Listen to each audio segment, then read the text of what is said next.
Hello, namaste, and welcome to In Our Humble Opinion.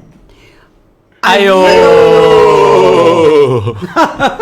Why your voice vibrates? We even missed out on that one for a bit. Yes, exactly. No, first we have to make sure there are no flies in the studio to land on our heads.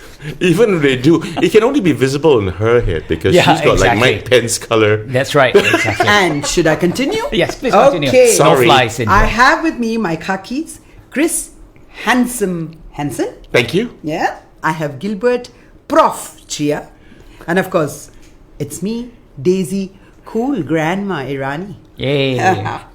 Okay, so today we have a collection of very interesting stories from the past to the present.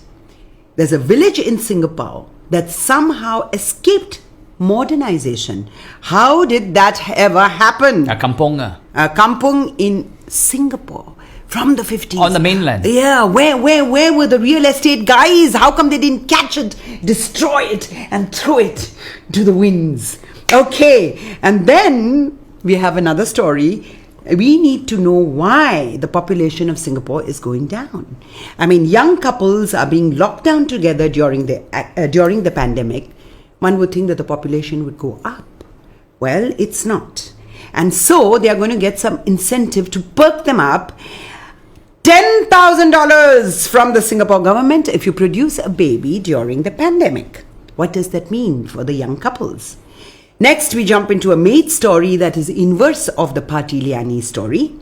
This time, the accused is lying, not the accuser. And of course, we always have an amusing story. And this time it's about a Singaporean who's drunk, and hold it, naked, cavorting on the streets of Thailand. So you'll agree with me, who said Singaporeans are boring?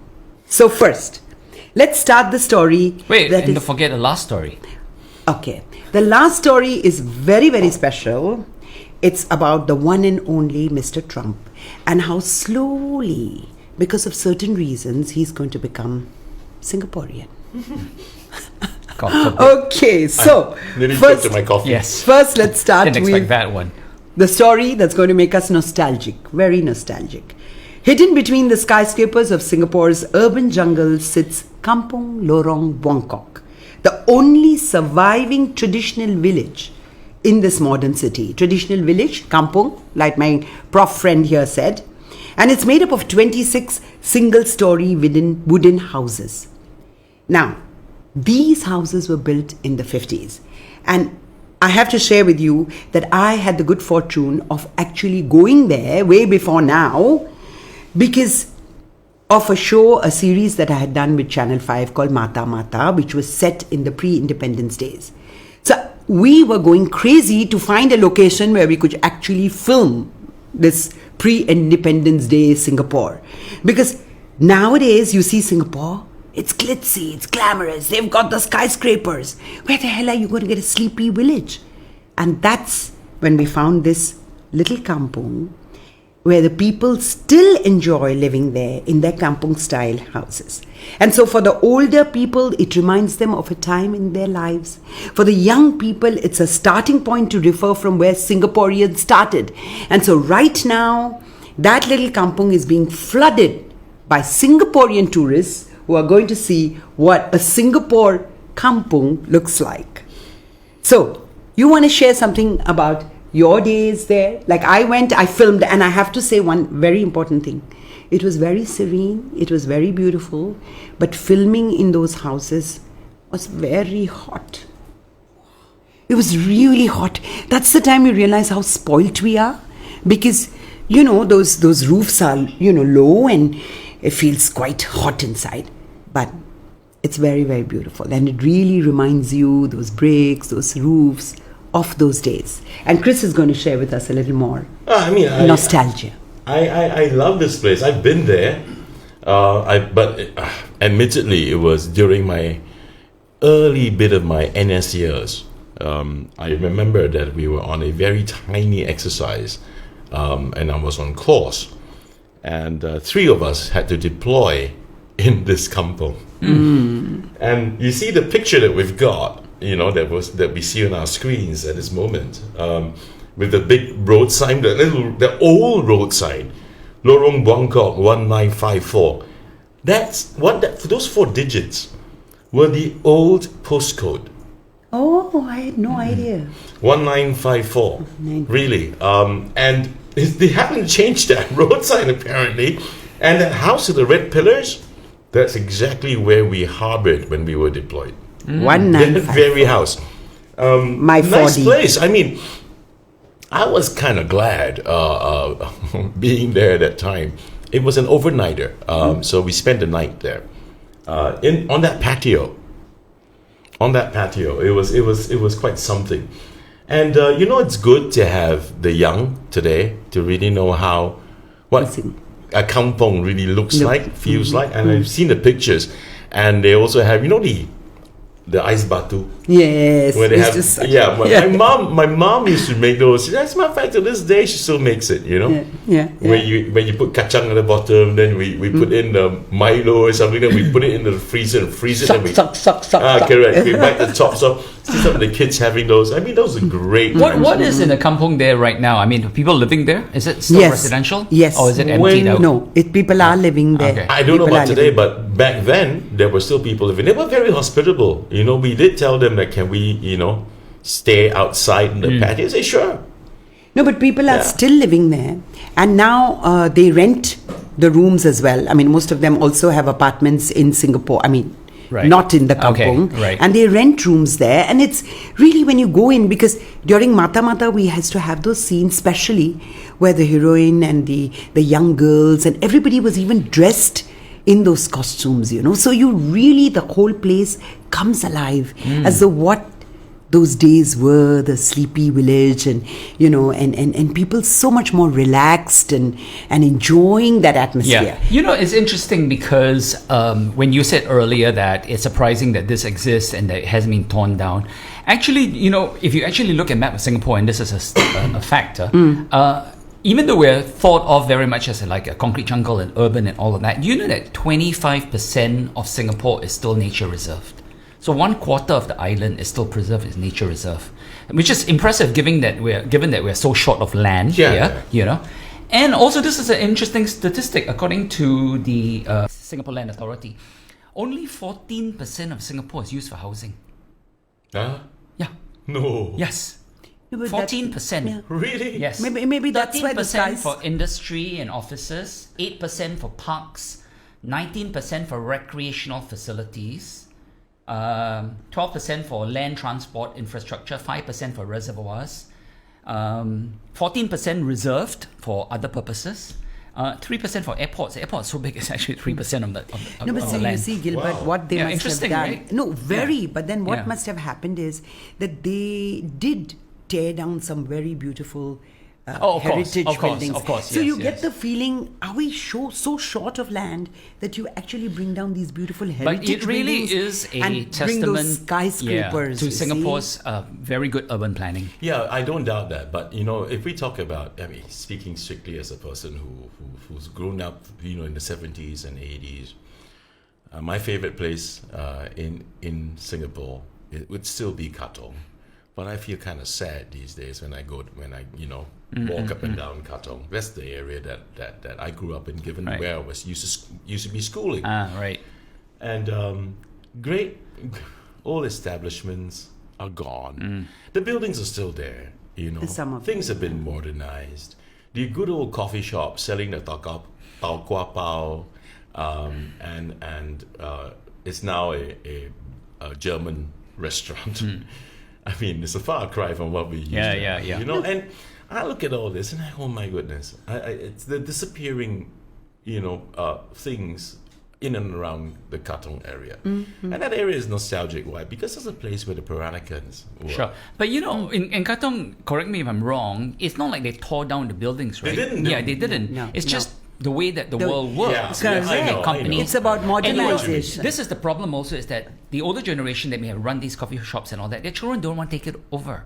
So they can't continue after they get old and retire. Yes.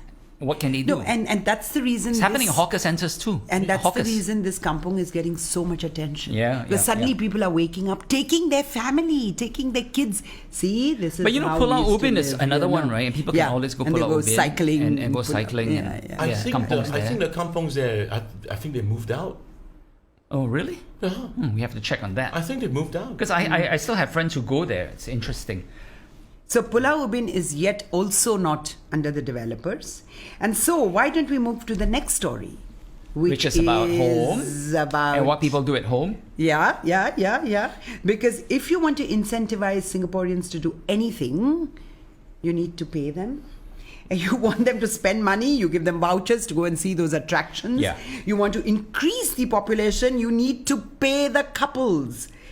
Look, I think it's a good motivating move because we do have problems. Yeah, okay. So this here, actually, just to correct the point you made earlier, it's not that this incentive being given or being planned to be given to would-be parents for COVID is $10,000. The $10,000 is what we're already getting in baby bonus benefits. So it's This will be on more. top of the $10,000. They have not announced what it's going to be like. And the reason for this, and this is just interesting, is that Singapore has one of the lowest birth rates in the world. It's either number one or number two in the world in low birth rates. And this has been the case for decades. They've tried to do it, to reverse this. Our population, we're actually facing what is called a demographic time bomb because our population is both shrinking in size because of low birth rate and it's also aging rapidly. So because people are living longer, so you look at the population, you are seeing that the workforce is shrinking. So now we obviously have an unemployment issue because of a very bad recession because of COVID. But the macro picture, the big picture, if you actually look at it, is that Singapore's population is shrinking and it's aging. Correct. So it's becoming like Japan in that sense. But Right. we have it's even worse than Japan because we're such a small country. And unlike Japan where they've got big population in the hinterland, we don't have that. So the point basically is that when you look at developing countries, the Philippines, for example, Indonesia, nearby us, their population is actually growing.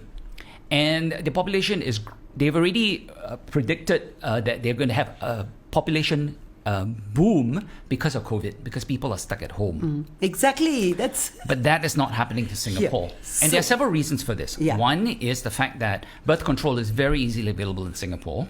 So you can have your fun without paying the consequences. All right. And we cannot, this is a serious case because in developing countries, they don't have access to birth control so easily. They don't have enough money for condoms. They don't have enough money. I have a different point of view on that. Okay, let me finish here. But this is not a matter of opinion. This is a fact, basically, that in a lot of countries who are poor, about getting and having babies and getting pregnant only because you don't have money for condoms. That's not right. No, that's not the only entirely reason. true. There are several reasons for Yes, that. Okay, yes, that's yes. one reason is because of the lack of birth control in countries. Okay. Right. Secondly is education level, because no matter how, a better educated population and better educated women don't necessarily want to have as many children or have children. Yes. So that's a very big thing. That's one of the things that you've seen throughout the world in developed countries, including China. China always had a too big population. They have a very strict Till they one started the one-child But as policy. women got more educated and go into the workforce and all that, their populations have actually dropped. And this has happened all over the world. So there are reasons for this. So in Singapore, they're trying by giving this extra bonus. I don't think it's going to work. So basically the idea is that the reasons why the couples are not having the babies are different.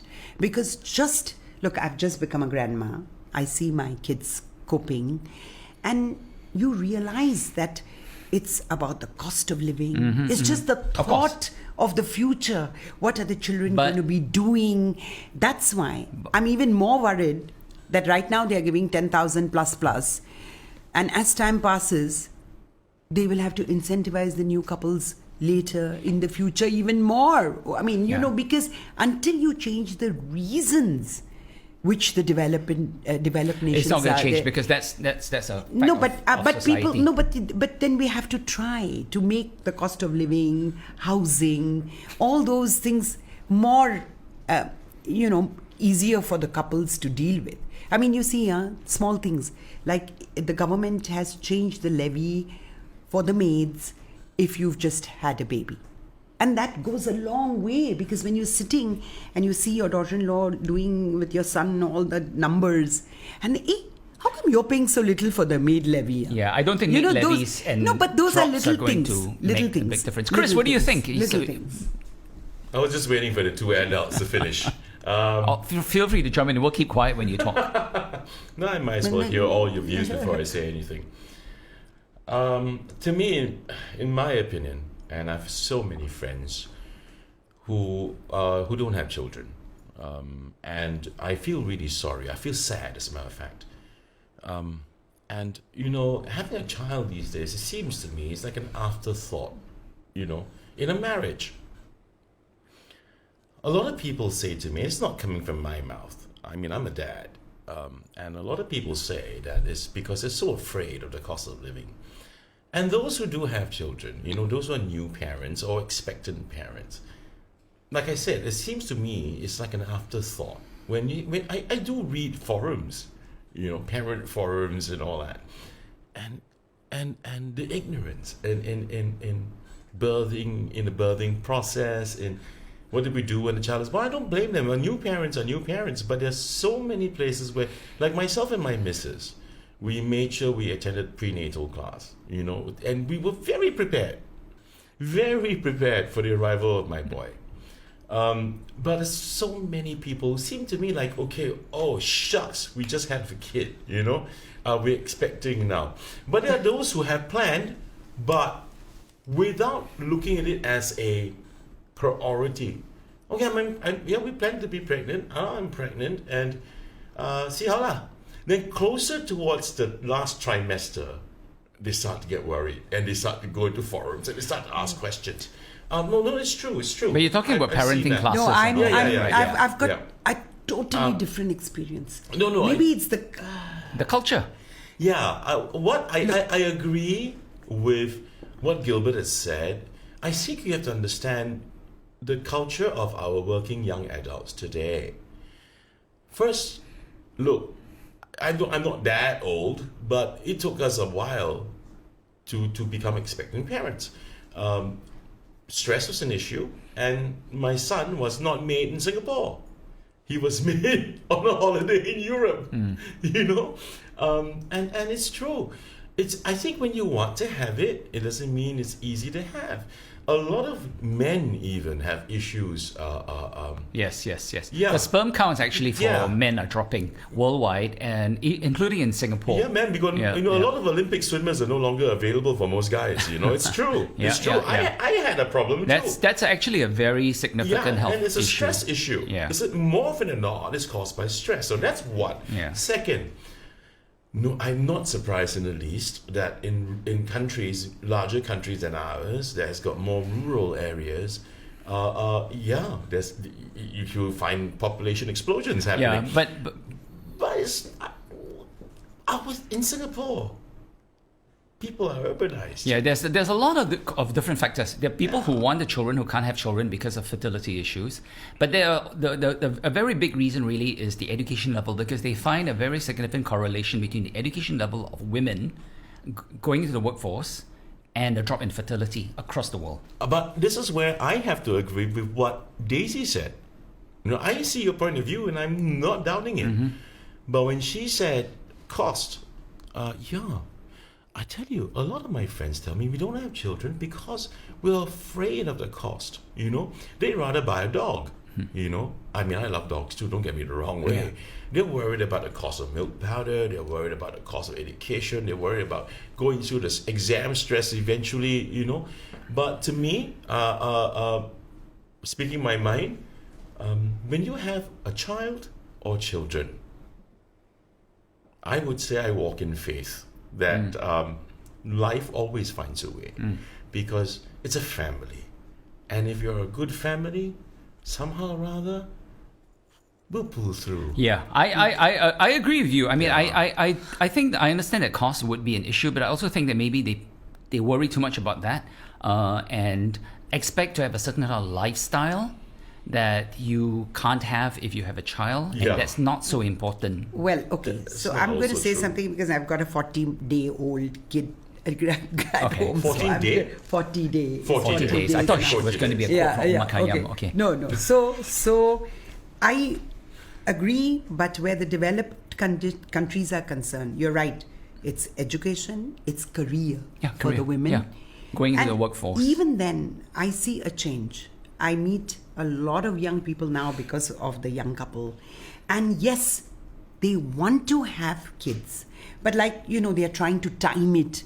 When should we do it? When our career reaches a certain point and things like that. And that's when, these fertility issues sometimes come in, because you keep pushing it later. Yes. I'm going to do my master's, I'm going to do my doctorate, I'm going to get a home, I'm going to... There's a job coming up, a promotion. Yes, exactly. And then when you push it too late, and then the other problem is, once you push it too late and you're already in your late 30s, there's no time to have the second and the third, so you understand all that. Yeah. And what is amazing is in the third world countries, and I speak of India, you can see that the middle class thinks of those things, but tradition, culture is yet very strong. You know what's dangerous? We are supposed. I mean, the family expects. You well, in can't Chinese keep cultures holding- too, but it's a weaker. Yeah, your career can't be about Chris. home and family. Yeah. You see. You know what Daisy just said, that's Murphy's Law, man. Murphy comes into play and all this. I want to plan it this way, plan it that way, do my family planning like this, and after that, boom, you think you can just have a child just because you want it? Yeah. Life is not like that. Life doesn't work that way. But what's dangerous in my mind is that if I want to have a child because I get baby bonuses and 10 G's, it's I don't think so. There's no motivation to have a child. No, but I don't think that people would do that. At the moment, there's nothing, But the it cost of cannot having be a a child. motivation. Money cannot be the motivation. I don't think that to have people a in child. Singapore would have made there's children because of money. Though. There's Yeah. one other reason when you sit across dinner and you chat with some of the young people, and they actually turn around and say, "Look at the world today. Do you really need one more kid? I mean, climate change, the way politics are going, Yes, of course. And it's amazing when you listen to them and you want to tell them, but when this child is born, your worldview will change. But you as do worry start though, because looking- although I'm not a parent, And they I don't have, want that. Yeah, They no, don't but want I can understand that worry because, before when if I'm a single person, I don't have to. I'm thinking to myself, okay, the world is going to shit basically, but I'm not going to be here that much longer, right? But when you have children, you do worry about the world, their future, because you kind of look at the world right now. And it's not in a good place. Yeah, exactly. If So I you don't may, know what since- lies Yes, ahead. of course. Since you're on this topic, since you mentioned that, you're not wrong. You're definitely right. I worry about the world, the state of the world, and my Yes. son, We're growing too. is growing up to. Yeah. But what I do enjoy doing, despite knowing that fact, is to teach him. There are things that's beyond our management and control, sure, but there is this thing that I have always been trying to teach my son. I'm still doing, and I'll continue to do it. Is to be resilient. Yep. And that job, I think, is more important. Why should people, the human race, worry about the state of the world for our children if we don't at least teach our children how to make change for the world when they grow up and they become responsible for it? Like, Chris, when you're talking about these things, when you discuss, you realize, very much like what you said, what is it that the young parent is worried about? And then you read studies, like they actually found out that because of pollution, especially if there are areas around schools and all, the memories of children, close to 20% of just the memories of children are getting affected because of air pollution. Now, when you hear things like that, and I'm sure these young people they research everything, and there's, Google moms and Google dads, they see all this. And then you're thinking, life is good this way, whatever it is. Do I want to bring two little, pitter-patter of feet into this world? I would say yes, of course. And we all agree, because family is something special. But we shall now move on to another story of a family where it was quite terrifying because you had this maid who stabbed her employer more than 90 times and lied about having nightmares. Now, this is very, very different. That it's another case of a maid that is riveting our Singaporeans. Very, very different from the recent Party Liani case that has Singaporeans so worked up because the accuser was lying to incriminate the accused. There's based on what I'm reading here, Uh-huh. it's implied that she's lying, isn't it? Yes, it's Yes. not yet proved. And that is The not even the main prosecutor- point, really. The main point is that she was raped repeatedly by her brother. That's what she claims. Yes. But But that's not in dispute by the prosecutor. They're disputing, the point is that she's Why didn't had you mention Talk about it her earlier? nightmares. which to me is a minor point. Yeah. Yeah. No. So is that necessarily a lie? Yeah. Because I'm looking at the headlines, and the headline says maid stabbed employer more than 90 times, lied about having nightmares, says the DPP. Yes. Now, whether or not she indeed lied Yes, or not, exactly. we don't know. And you know what, Chris? This is, I think, a very good example of the press taking Yeah. the side of the prosecutor very quickly and casting aspersions on the defendant, the maid in this case. That is what I somehow Yes. feel. Yes. Is the case. Exactly. Again, it is actually like the Party Liani thing. Before it was found out that the accuser, which is the employer, lied about it. We don't know in this case. But what we do know, certain circumstances. One is this was a very troubled young woman, obviously. Yes. And you're going to have both good and bad when you have people coming into your homes. Unfortunately, that's one of those things about life.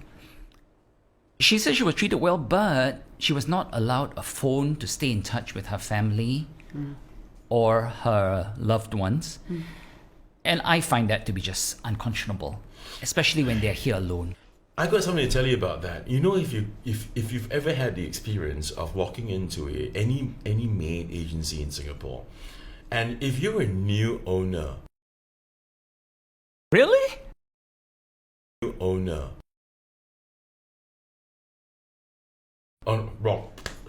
Employer. Yes. I take that back. I'm so sorry. I didn't mean that. It was just a slip. that's- Yes. Wrong slip. Yeah. My apologies. Slip of the mind. Yeah.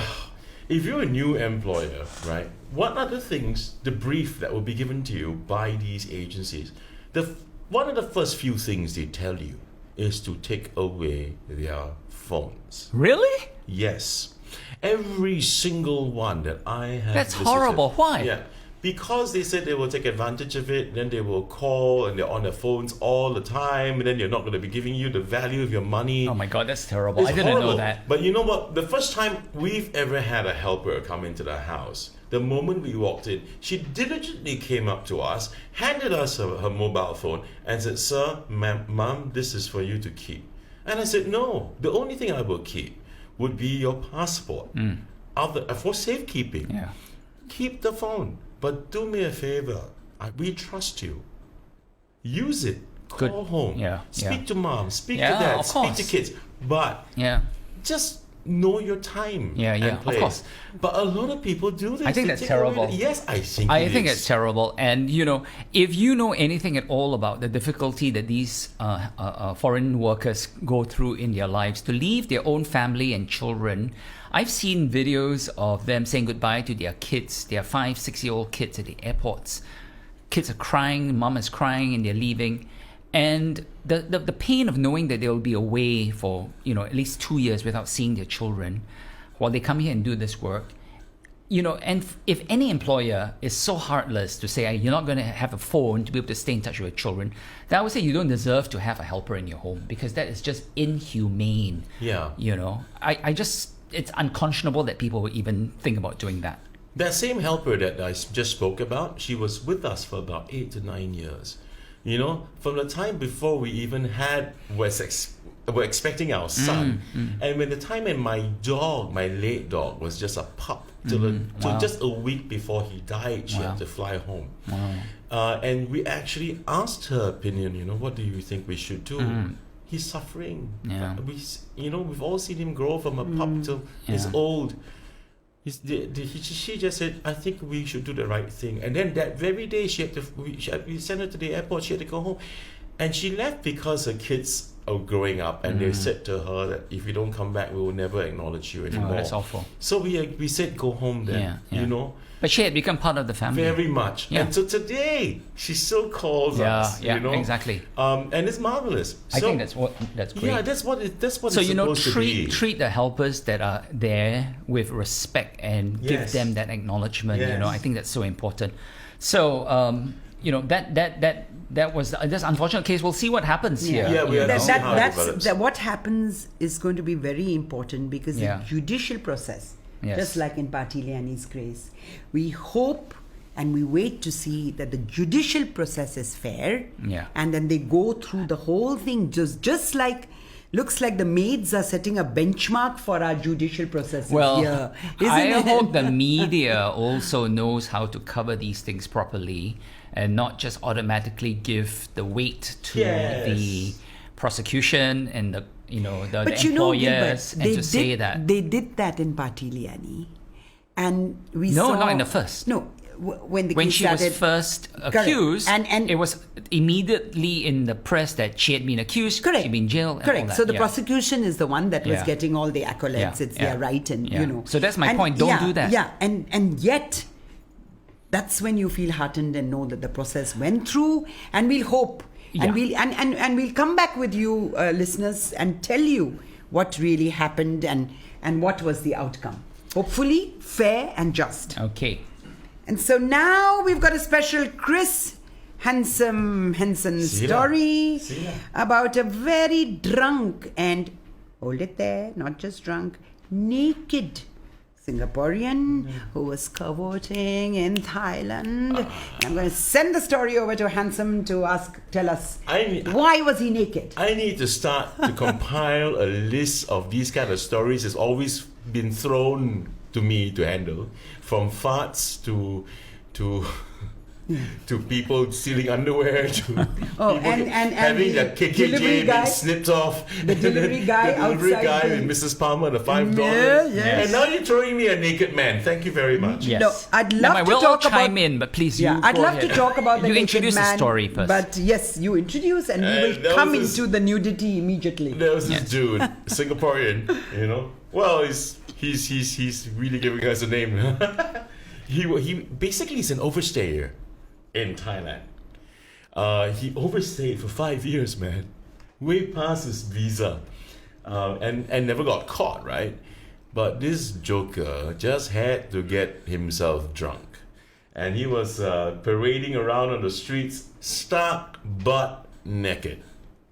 And then after that, he got caught. So they found out that he's been living illegally in Thailand for a long, long time. And you know what's scary? They're gonna throw him into this crazy, illegal immigrant detention center. I don't know whether you guys have heard about the nasty reputation about that place, man. It's overcrowded. He's gonna probably be eating roaches for his meals, and you know people have been stuck in there for years. Yes. and hard. It's difficult to just get them. Well, I to think be that he's released. lucky that he's Singaporean, so With a probably lovely will get- name, Yeah. Mr. Chow Chung Cheng. Yes, but let me just say this, okay, Chris and Daisy. When I read this, I thought, this is actually nothing new, because do you know that many Singaporean men, so far it's only men, I think that I've seen, have stripped naked in public in Singapore. Just only recently. No, only men lah. Yeah, well, no. I mean, it's really amazing. If you Google it and you look, right? This man, right? This was in May this year. He went into a mosque and stripped naked repeatedly, despite being asked by others to put on his clothes. And he was sentenced to 6 months jail. This guy, Jamuddin Supadi. Yes. There were men who just were caught walking around naked casually in broad daylight. And if you actually Google it, you'll see. And they're all like middle-aged It's not uncles. just men, dude. There was a couple as well along Holland Village. Yes, that was a few years ago. And there was another lady who just took her clothes off and threw it on the streets as she was crossing the traffic light at Orchard Road from the Mandarin. Wow. Okay. Yeah. There were women too. So apparently, it's either that they are mentally unwell, which Correct. is very sad. Oh, the couple were just nudists. Yes, there were nudists who did it deliberately. And then the people who were on drugs, because several of these, the case was that they were high on drugs and decided to do this. So, this guy doing it in Thailand, actually, it's what quite tame compared to what's happening right here in Singapore. But you know what I really liked was that the police, after catching him, they first gave him some clothes to wear. Yes, and that was before taking him into detention. And the article here that says that he was found naked on the streets of Thailand. Then the next sentence is, after a thorough search, they found. And I thought, yes. Okay. What were they searching? And where were they searching? they They were searching? thorough search. They found that he was a Singaporean. What did he have? His IC and passport. Some Swipes. Well, so his party carried on for more than 5 years. He was partying till he Yes. really got caught, and now Very it's going to be a strange. different story. Yes. But you know what you said, Gilbert, and that's what I keep thinking about, is again the mental part, Yeah. It's the pressure. We don't know what he was going through to get so drunk that you lose total control over yourself, and it's that pressure. I'm sorry, Daisy, but all I can think about is what Gilbert said and how strong the guy's butt cheeks must have been to have had his passport stuck in between so that. So now you know why these stories go to you, because your imagination is so vivid. And you can see those butt cheeks. Yeah, but at least I that don't have passport. conjunctivitis in my imagination. So. Okay, So- I didn't read any of that in the article, Yes. but No, I can but that see was both right of there. you Yes. are. Okay, I so- missed it. Yes. And so now to the final story, and this is especially coming from Prof. Gilbert about Mr. Trump Well, and the this is- Singaporean connection. Your favorite guy. Yeah, Yeah. really. Yeah, talking about mentally unwell. So the president of the United States, as we know, has come down with COVID, a disease that he has basically underplayed and downplayed throughout his the entire epidemic, the entire pandemic. What was interesting though was the fact that that he had been treated with antibody treatment that had been partly developed by using Singaporean blood plasma. And so a lot of people are wondering, why is this? How did this happen? And actually, I'll tell you, it's very interesting. And it's back in May, the National Center for Infectious Diseases and the Singapore government realized that, if they want to develop a vaccine and they wanted a vaccine to be made available to Singaporeans, that Singapore is really too small to do it on its own. It needed, because when you do drug trials, you need a lot of volunteers, you need tens of thousands of people. So they partnered with international agencies where they would supply whatever the international agencies needed and universities to develop the research vaccine. and the vaccines. And this included giving the antibodies and blood from patients who had recovered so they can be used in international research. And that was how Singapore blood ended up being in this treatment, which Trump managed to get. And has been quite successful so You know what's far. going to happen? You know what's Yeah. going to happen, man? In the next 1 week. Yeah. In the next 1 week, when he talks, whatever spews out of his mouth, Yes. it's all going to be in Singlish. And then you know what's going to happen after that? You know what's going to happen after that? Things will get better because it's going to be so darn kiasu because he got a lot of our blood in him. Yes, There you go. and he's going to be We can only wish. kanchiong. Kanchong like bird And he's going to be kepo. and blur like sotong. So we now, that's a good thing. We have contributed Are those very all the Singapore positively- qualities? No, we've contributed positively to the world because we are getting there to make Well, Trump. he can't get any worse than he is. Gilbert, he's going to be KKK. Kanchiong, Kiasu, Kepo. Ku Klux Klan too. I Well, never that one said already. I never said that. He's I already just gotten said the support of KKK. that. So So that's all you want to say about this guy? Is that Remy? Is that real? we've said enough already, and I just say I wish him well. I hope he recovers because he needs to face a humiliation in November, and I want He's him to be. recovered, isn't it? He was there, standing, waving, removing You know, mask. I don't get it, man. He gets diagnosed for COVID-19 and hospitalized for just all the 3 days. And his personal MD is actually not an MD. Yeah. He's an osteopath. Yeah. Did you read about that? Yep. No, this begs the question whether or not he really did have Singaporean blood pumped into him, or is it just... No, I think it was Fake real news. because this was I the didn't say last that. thing he wanted. This is the last thing he wanted was to bring attention to it that he got this, and he's not well yet. Definitely, he's saying he is. He wants to give the whole, I'm a strong man kind of a thing in his, but definitely not. And he still is contagious, definitely. So Yeah, and today and I was infected. I was just reading it today from the White House. It's now gone to the Pentagon, man. Yeah, and a lot of the generals are all sequestered and in quarantine as well. So But they will go through 14 days. yes, at least. Yes. Except the president. Except- he's allowed no. any number of days he chooses. Yeah, less said about that, the better, really. Yes. So, but this is the only Singapore connection. It's just that we help make him better. But on the bigger picture, hopefully this convalescent plasma and all those other things will work, and that Singaporeans themselves will have the benefit of that in time. But on the positive side, we have very few cases, just 4 today. None in the community. Negative. 5 Yeah. today, none in community. None in the community. So this is the beautiful thing. The White House has more COVID than the entire country of Singapore. Of Singapore, We've yes, been down- yes. I mean, we got a lot of days of single digits so far, I guess, over the last week or so. Yeah. Yeah. So it's- Please keep it up, Singaporeans. Yes. Anyway, it's been another nice episode, guys. Yes. Thank And, you for the entertainment. Thank us for the entertainment, you mean? So we're gonna go. I'm gonna ask you guys. Let's just close the show. Yes. Okay. No, I think I'm gonna do it And your this song? way. Hey, relax, don't hand.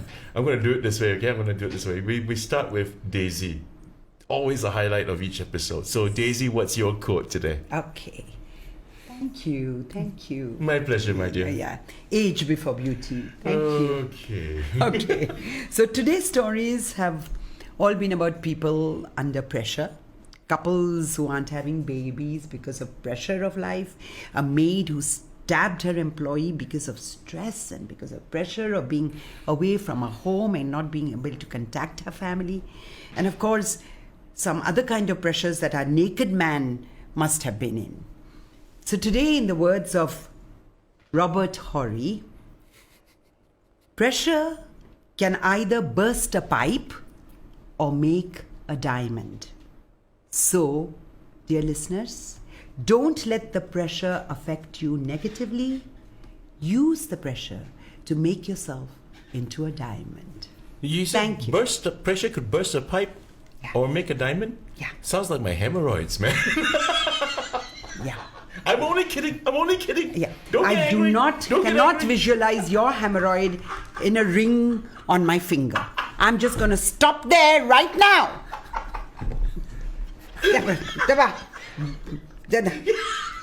People, we are closing the show after he stops laughing like a Okay. maniac. Okay, Gilbert is yours. Come on.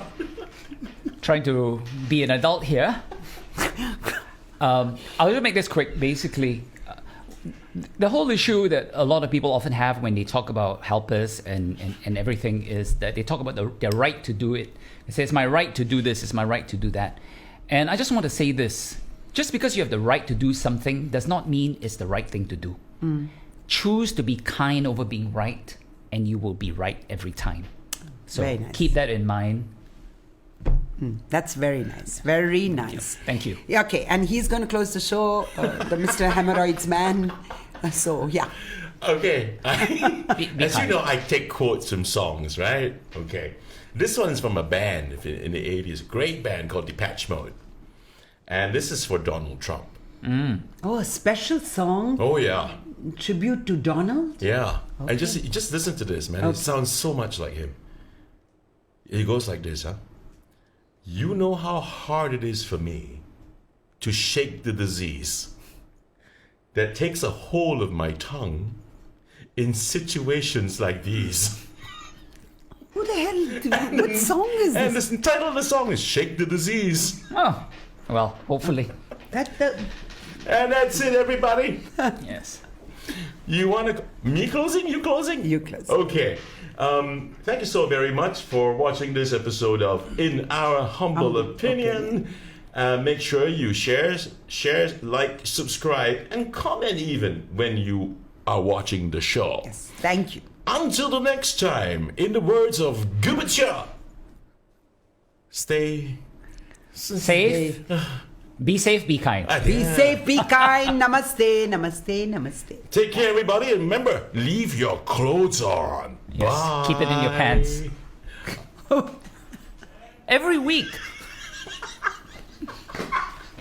Every week got kotek.